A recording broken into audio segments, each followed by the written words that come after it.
just turned the bottom card up, and this is one of my favorite cards, so I don't think I'm going to go very much farther, and it is the Queen of Wands. Now, the significator stands for the person who came for the reading. I think there is a sort of Latinate word, the querent, and there is the Queen of Wands. So she came up as the significator. Now, for a variety of circumstances which would be too numerous to mention, the suit of wands, which has king, queen, knight, and other cards in it, the suit of wands is connected with the subtler forms of perception of the human mind. In other words, if you want to use sort of the Jungian functions, you might say that the suit of wands stands for intuition. So, and if you look at it, it's a very nice-looking lady who sits on a throne with lions' heads on them, which in itself is quite impressive. And behind her, she has a medieval tapestry with heraldic lions. She's holding on to a large wand of natural wood, and in front of her sits a black cat. Now, I don't know if you're a cat lover. I'm a moderate admirer of cats. I am a dog lover, but I'm a moderate admirer of cats. And I had, in fact, my last pet who passed away a few years ago was a cat. Real black witch's cat with a couple of little white hairs up in front, lovely cat, big golden eyes, by the name given to her by me of Isis. Well, Isis has went to the kingdom of the gods by now, but it all indicates really an insightful and open to insight kind of consciousness, and you might say that there's a lot of witchcraft going on and things like that. The Queen of Wands is not a witch, but the Queen of Wands has elements with her, in her picture, in her nature, that are magical, including the cat, including the lion throne, and including the sprouting wand, and behind a sunflower. Now, to go into meanings of all of these would keep us here all night, or most of you wouldn't be kept, and most of you would walk out, and I wouldn't blame you. So, that's not what we are going to do. But it means that there is a richness of both spiritual and plant nature with the sunflower and with the wand and so forth. So it has a relationship to nature, but not that sort of crude nature worship that we encounter in some witchcraft revivals and things of that sort, but rather again something that calls out to our intuition. And if it does, then we may discover things. So if you ever own the black cat, then this black cat on the Queen of Wands will probably speak to you, will meow to you. In any event, I would say that as a significator, in this case for the American nation, it's a doggone good card. It's intuitive, it's flexible, it's insightful, and one wishes that the character of our culture in the United States would conform to her pattern and be more like her, because we need intuitive sensitivity perhaps more than we ever did before. So that now we know who we are reading for. We are reading for the Queen of Wands. Now the next card will be the card. It covers up part of the original significator. Now what we have here, a rather portentous card, which is the Fool, which some tarot readers consider really the crucial card of the tarot. Now would that mean that the United States is engaging in a lot of foolishness, or that the people of the United States need to modify their consciousness to the point where they can resemble more the tarot fool, or let's say the archetypal figure of the fool, who is fool in the sight of the world, but a representative of wisdom nevertheless. So keep in mind that the covering card, which characterizes sort of really an overall impression of the reading, is the Fool. And now comes the crossing card, which is similar to the covering card, but different in one particular respect. Because the covering card is where the greater powers put down their brake on your car. So it slows things down. And let's see what that factor may be. And the factor is the Three of Wands.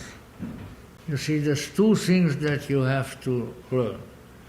You have to learn the position, the meaning of the position of the card in the pattern. What does this pattern indicate? Well, the meaning of the position of the card is, with the Three of Wands, is the also it could be interpreted as always in several ways, but I would say it's a somewhat self-sufficient and somewhat bored attitude toward life. So if you think that our nation, our people are at some level, you see, this can happen at a more unconscious level too, influenced by such forces, then that is of some meaning. So the idea is, the picture is that of a man looking out over the ocean, and he has three flowering wands, somewhat similar to the one that the Queen had with him, and he has his back towards us, and he's looking out over the ocean. The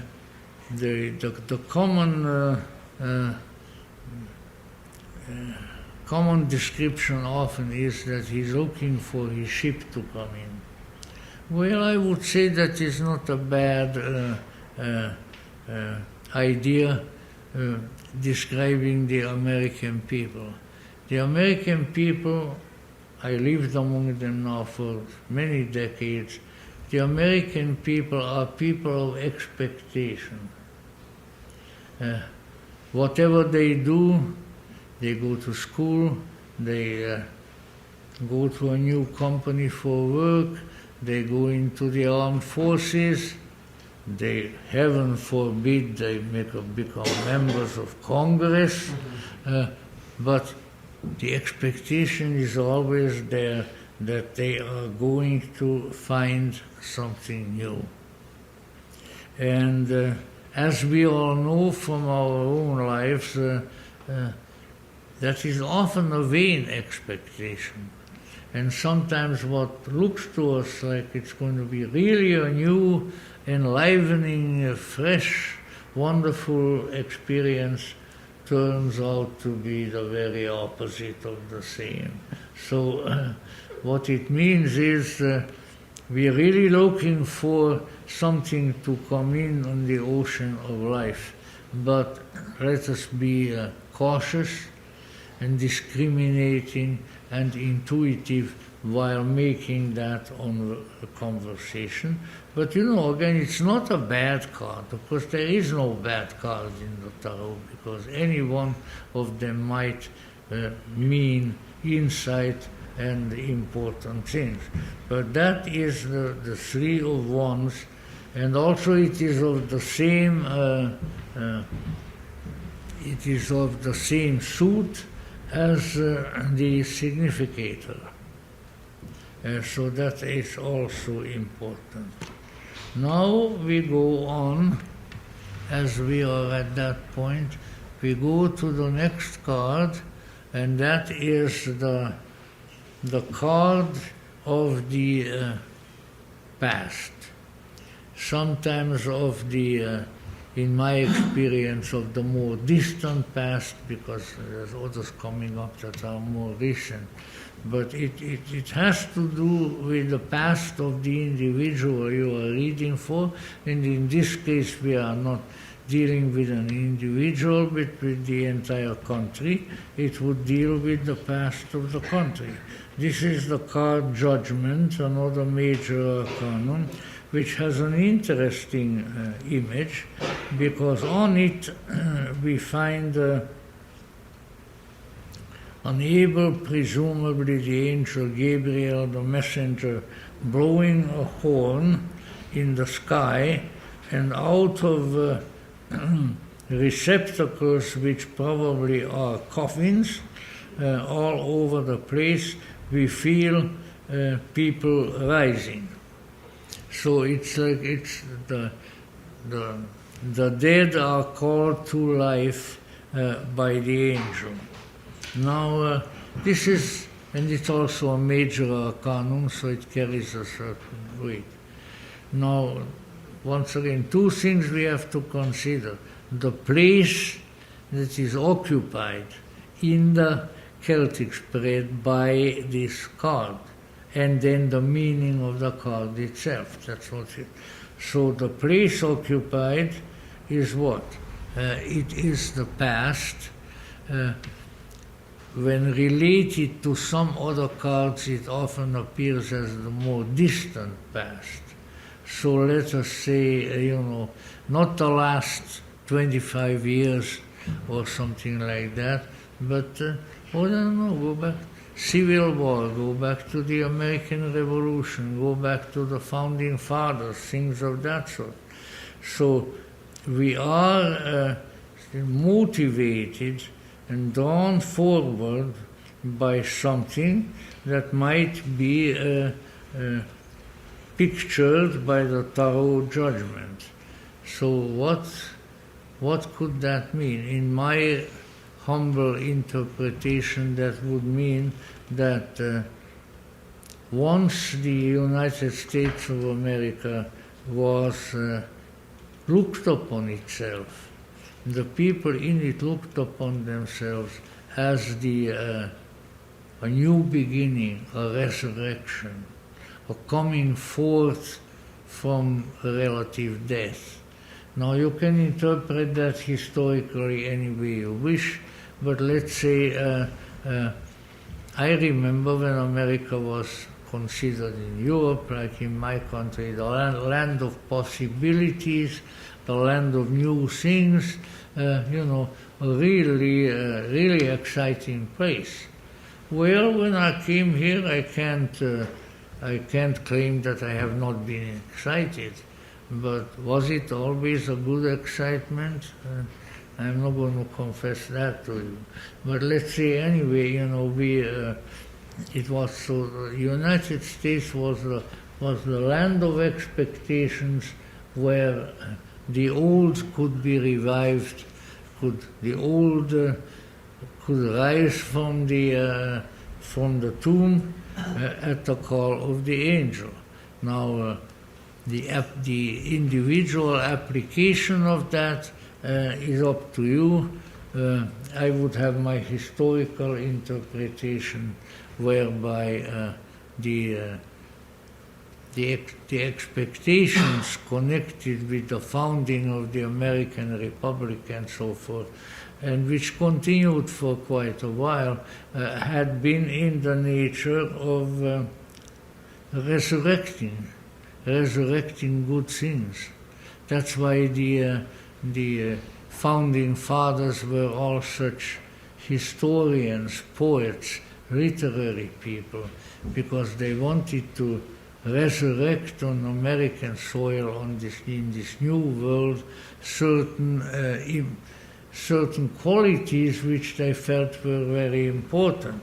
Now, whether this aspiration has continued for very long, that's for each one of us in our historical judgment to determine.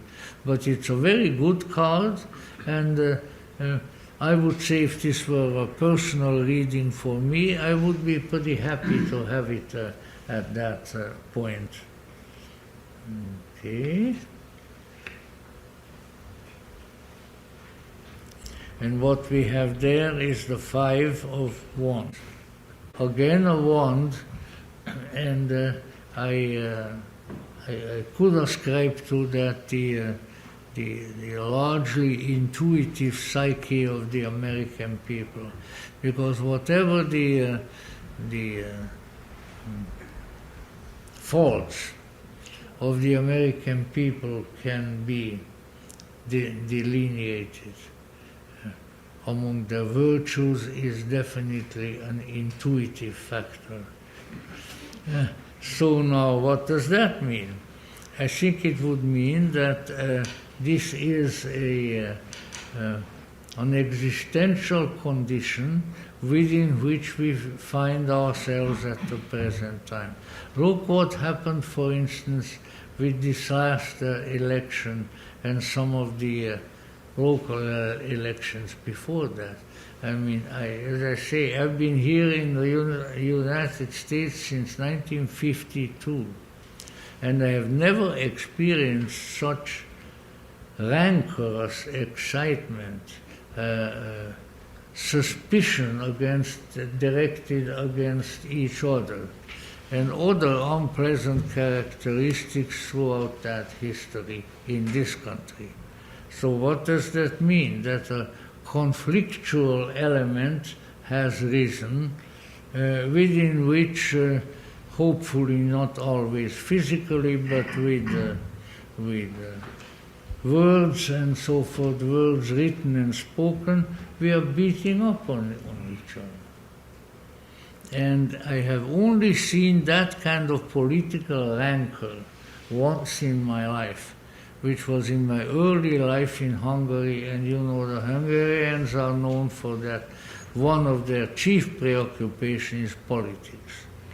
Well, their own politics, of course, which, however, was taken from them when the communists took over, because, once those red flags are fluttering and the hammer and the sickle are there, no more politics. No more election, no more rivaling for any place. If we made a commissar, you'll probably die in the concentration camp, but you will have very little to do with it. So that's it's not that kind of an ambition that we see here, but it's very strange anyway. So what I would say, according to this, what holds the United States in a stasis, keeps it from becoming what more than it is, and keeps it from becoming what it should become, is the cantankerousness, the rivalries of its people, at least in this historical period. Now, I am not a specialist in American history, although I read as much as I could, and so it's up to everyone's own judgment as to whether this, to what extent this applies to us. But I think certainly at the present time, in an existential sense, and in the recent past, this does apply to us, that we are trying to beat up on each other with mental sticks, and that this is not a good thing, but that it keeps us from probably accomplishments that would be very much to our advantage if we engaged in them. So, near future, the sun, which is a singularly beneficent card, and I would say that if we believe the cards, then we would see that near future could be anything. It can be 1 year, it can be 5 years, it can be 5 months, but in other words, it's not a distant future. But if the near future is the sun, that is light, enlightenment, knowledge, good humor, the sense, the sunshine of the mind. So that augurs, I would say, very, very well, and we should therefore try to be happy, try to have fun, try to develop and cultivate within ourselves a sunny disposition within at least within the next few months, the next half a year or so. And when we have an opportunity to be joyous, which is really what this card indicates, that is always an opportunity that we should take. When the opportunity comes along to be miserable, we should try to wiggle out of it. I know, being a melancholy Hungarian, that's not, for instance, that's not easy. Oh, now then, the next card that we need to take a look at now is way at the top of everything, which appropriately is named the distant future.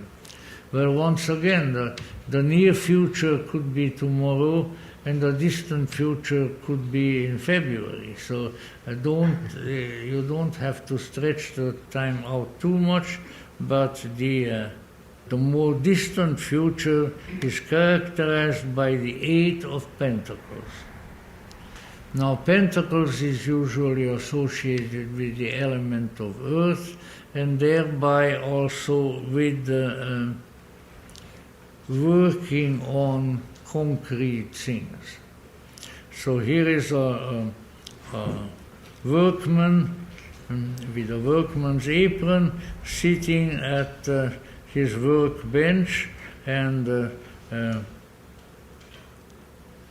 preparing, probably for sale, another one of the coins with a pentacle on them. So it's definitely a card of work, of engaging in an activity that, because it is of the suit of pentacles, could be materially rewarding as well. And I found one of the, and I don't think I've even ever proven wrong in it, I have found that the strongest motivation of the populace in general, of the American people, is what? To make money.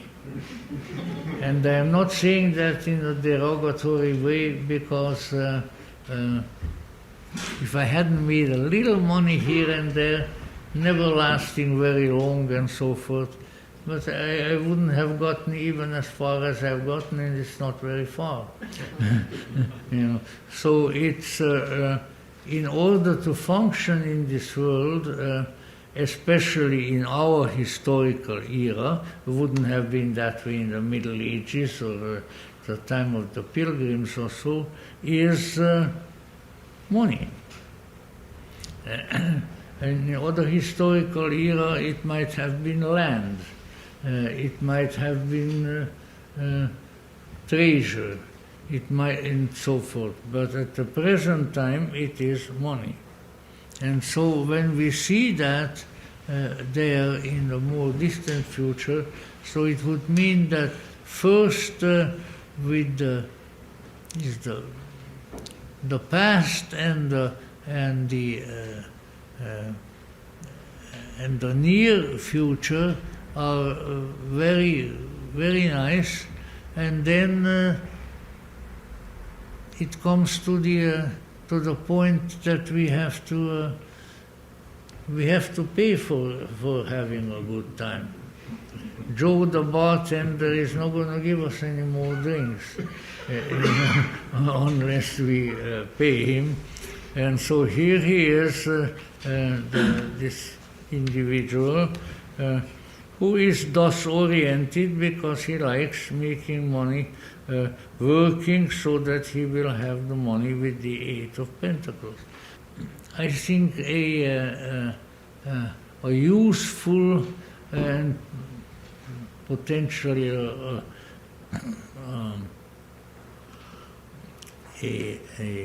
remunerative work is a useful thing.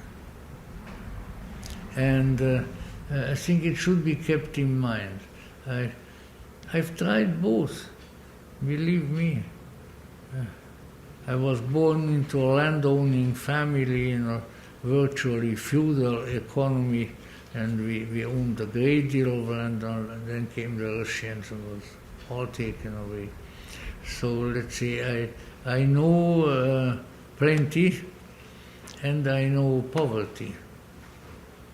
And as the saying attributed to the famous actress would put it, I like plenty better. Without a doubt. So let's say a more, maybe we will go back to or forward to a condition again that very much prevailed in the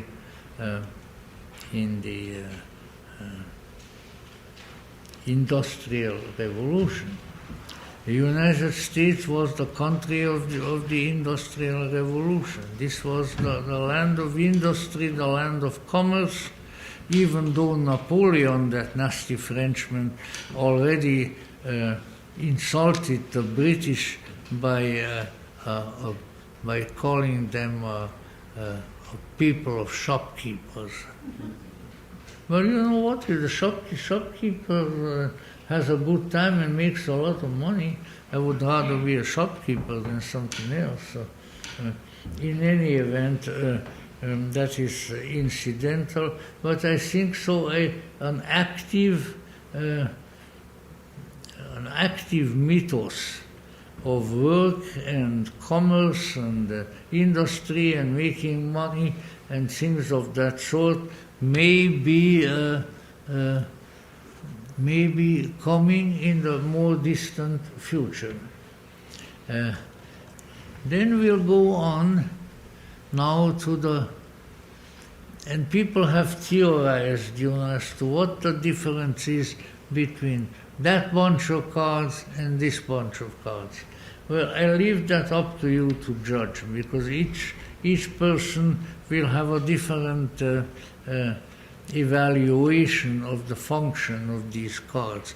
But I've always felt that the pillar, as I like to call it over there, that the pillar has a good deal to do with the developing of the personality and of the higher self, and so it has an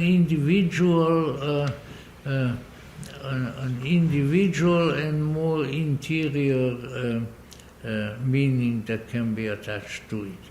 So that there we come now to the first one of those, and we shall soon see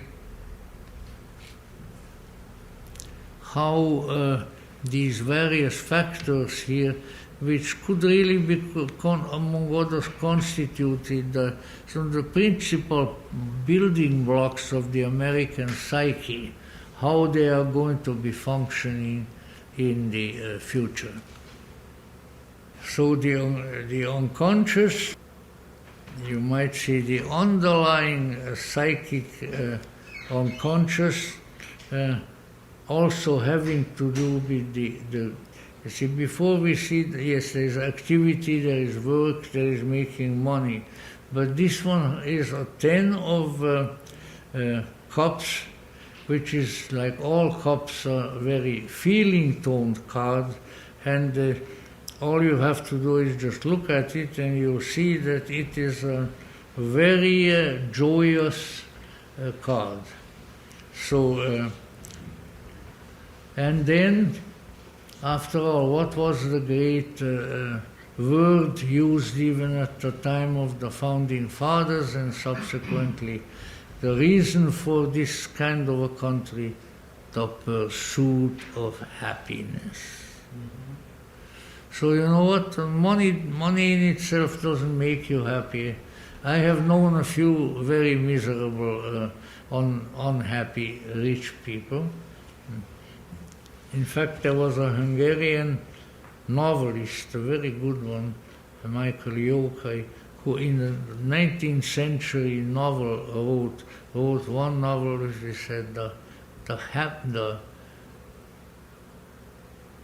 poor rich was one book, and then I followed it up with another book where he said the happy poor.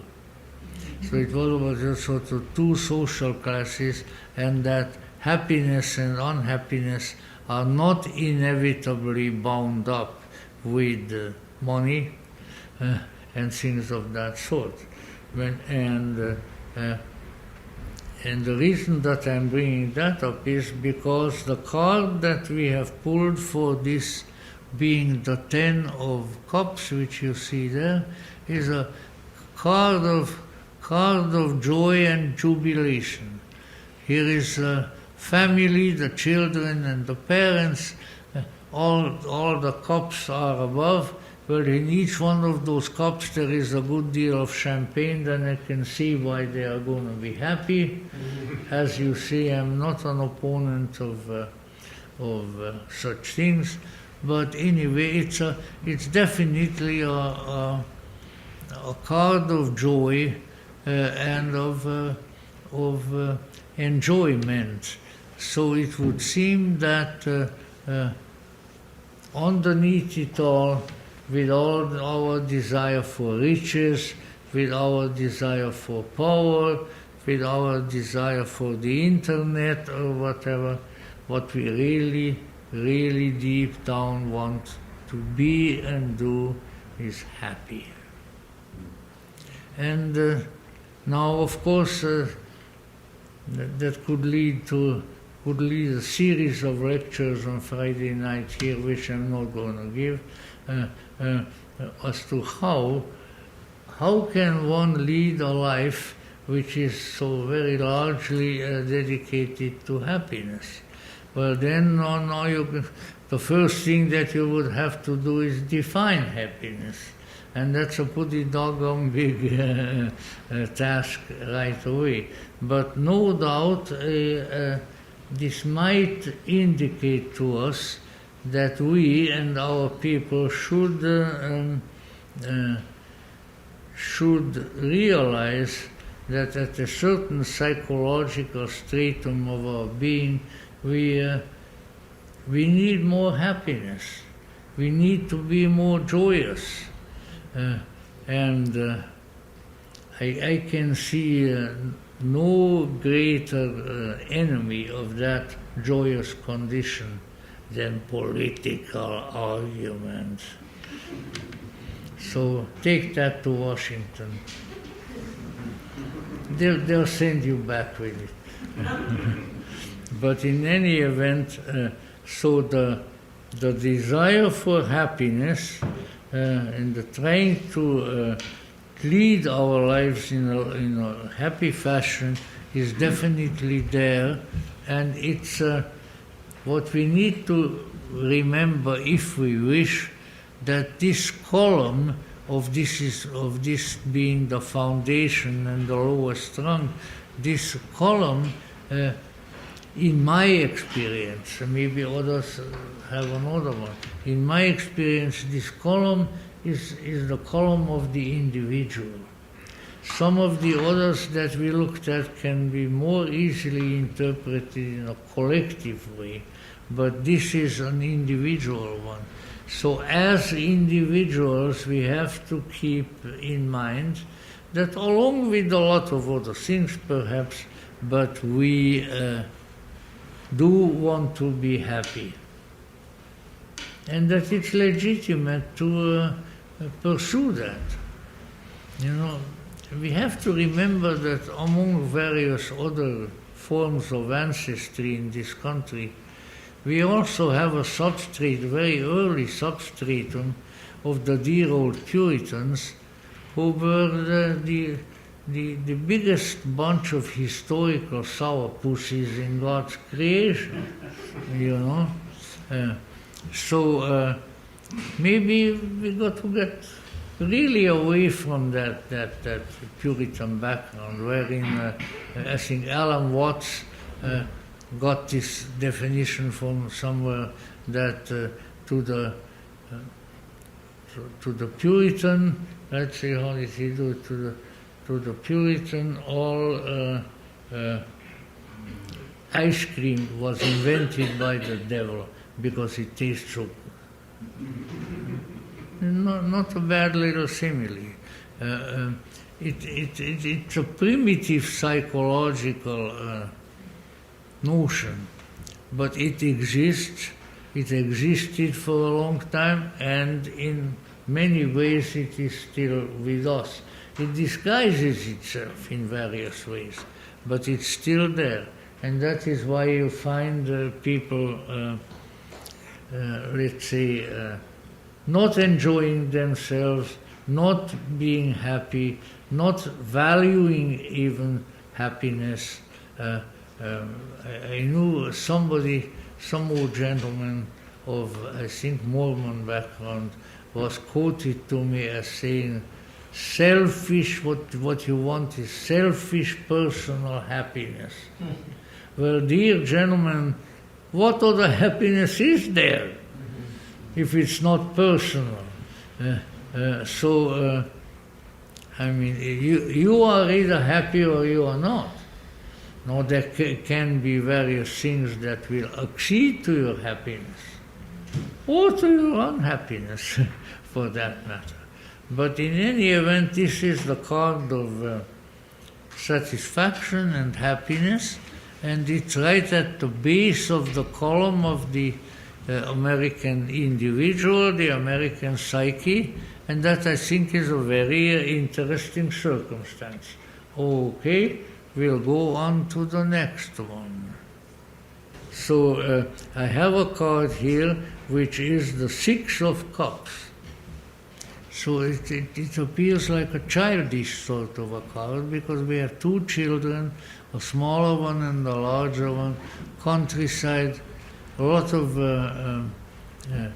lilies, which are the traditional heraldic flower of innocence, you know, so that maybe this describes a little bit as to what kind of happiness we are really looking for. we are looking for the kind of innocent, self-renewing, joyous experience of childhood. And of course, some people wouldn't like that. I don't want to be no child. Well, I want to be no child. But in any event, the guilelessness and innocence of what we associate with the mentality of childhood is a very important and very useful thing. So it would seem then that perhaps at a more individual level, what we are seeking is that sort of thing. And we have to keep that in mind, that unless we be like little children, we will not go to the kingdom of heaven. I sort of remember that somebody said that some long time ago and far away. All right. So now we are really coming pretty close toward the end of the reading, and as we are reaching the higher part of the last column, we may be justified in saying that here we are moving more into the realm of the individual, the personal aspiration, what comes out of the collective unconscious from Jungian psychology. These things are much deeper because they are individual. And the individual psyche, if we want to use that term, the individual psyche is to be understood as being of the greater profundity, because as individuals, if you want to psychologize about it, as individuals we experience the psyche, not so much collectively. Although the psyche is stimulated by friendship, by love, by things of that sort. But if we want to see what the individual is trying to develop, so we will have here the 9 of Pentacles. It's a very romantic picture of a lady with a bird in a beautiful garden, and there are plenty of pentacles around.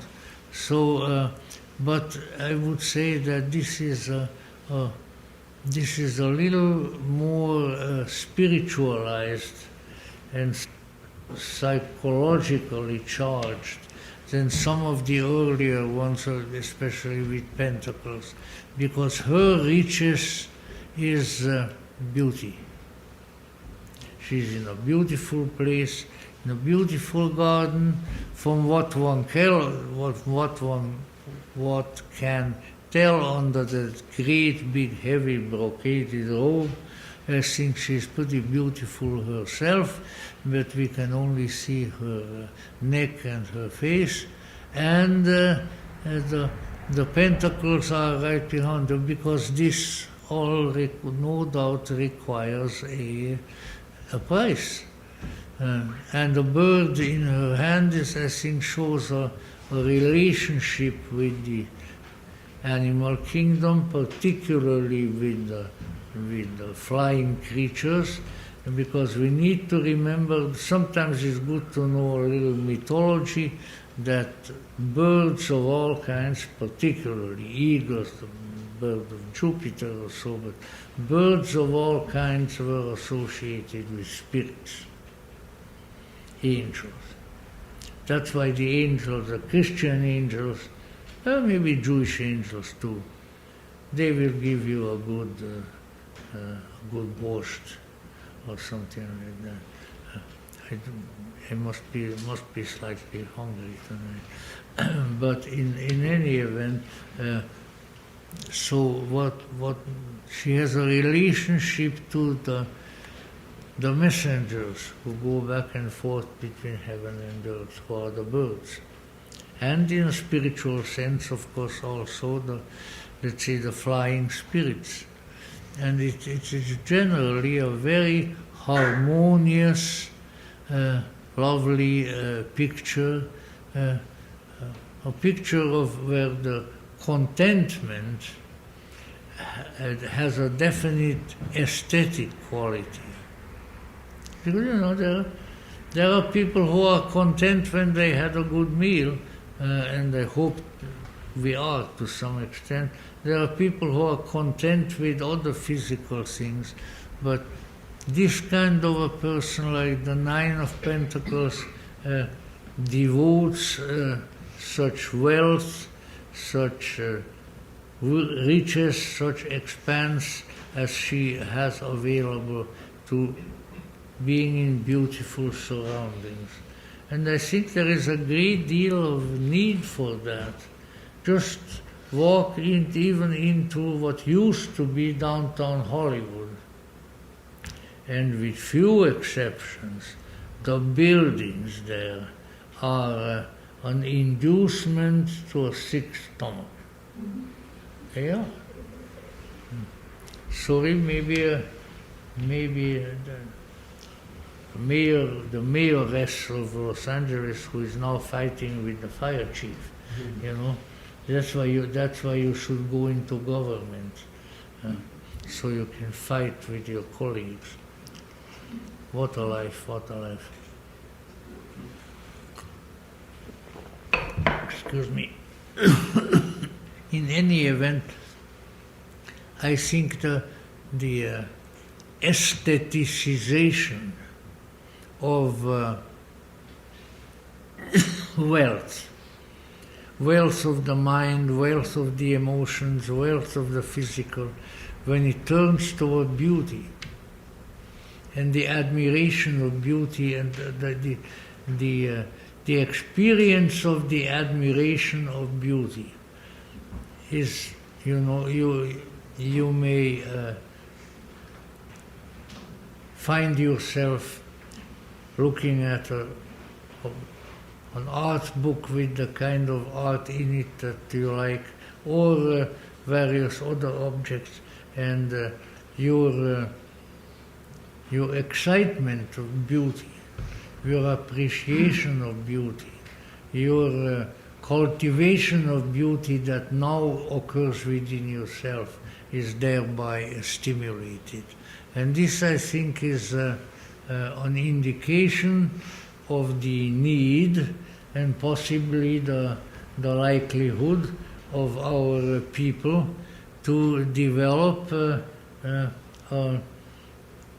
greater and more active aesthetic sense. Now, United States has produced a lot of beauty. I will never forget the historical moment that others have experienced when in the December fog of the ocean, New York Bay, we moved into New York Bay, and there reaching out of the fog, Lady Liberty. That was one of the most beautiful things I think that I have ever seen. Of course, because of the ideas, and the aspirations, and the appreciations that it invokes. So these are important issues. So I think what we have here is the development of aesthetic wealth in the populace. Not just a faster car, but how about a more beautiful car? There are some, and various others. So the kind of growth and excitement and expansion that the psyche experiences as the result of its exposure to beauty extremely important, extremely wonderful, and I think more often neglected than not. But still, look at the United States. Who has the Metropolitan Museum? Timbuktu? No. You see? In other words, we have accumulated and cultivated and enshrined a great deal of beauty, which country has all the wonderful symphonic music, which of course when we cut down on it, we cut down on the beauty of the representative arts, we start an art that consists of the depiction of old soup cans and things of that sort. So there's a pro and con, but this is an element, therefore, in the expansion of the consciousness of the American people and of our culture that is coming and that will be very, very useful. So may it indeed come soon. And now the last card is strange and contradicts a lot of the other cards that we have had there. So if you want to go home chasing the bluebird of happiness, this card is not going to do it for you. And which is sort of the culmination, but once again there are various ways of doing these things. The card which is the last card for us is the Three of Hearts. Now many of you know about these things already. The Three of Hearts is what it tries to depict, heartbreak. It's a heart that is pierced by three swords. I would say that's enough to give you a real bad ache in your chest. But let us say, how to interpret that in this kind of a context where we are dealing with a collective entity for this year is difficult. But I think one general meaning of a philosophical nature we might derive that we need to include, along with the happiness, along with the beauty, along with the various other things that we have, we need to include the, how should we put it, the didactic and transformative effect of heartache, whereby I don't mean a physical heart condition. So we all need in our lives, even though we don't recognize it, some heartbreaking and sorrowful experiences. It doesn't mean that we have to seek them out, because then we are just psychological masochists, of which happy band I don't mean to be a member. But we need to keep in mind that sorrow and heartbreak and being misunderstood are an important part of life. As much as I don't like to look back at some very painful experiences of my life, my increasingly long life, I also realize that some of the most traumatic experiences therein, in a strange and peculiar way, in the long run redounded to my benefit, and that I am richer for having experienced them. And I'm sure that that is a recognition that all of you can have in various ways and under various circumstances.